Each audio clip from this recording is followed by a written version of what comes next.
Why should magnesium ribbon be cleaned before burning in air? Magnesium is a highly reactive metal. On storage, it reacts with oxygen to form a layer of magnesium oxide on its surface.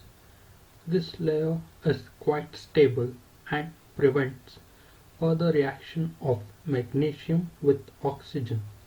The magnesium ribbon is cleaned by sandpaper to remove this layer so that the covered metal is exposed to air.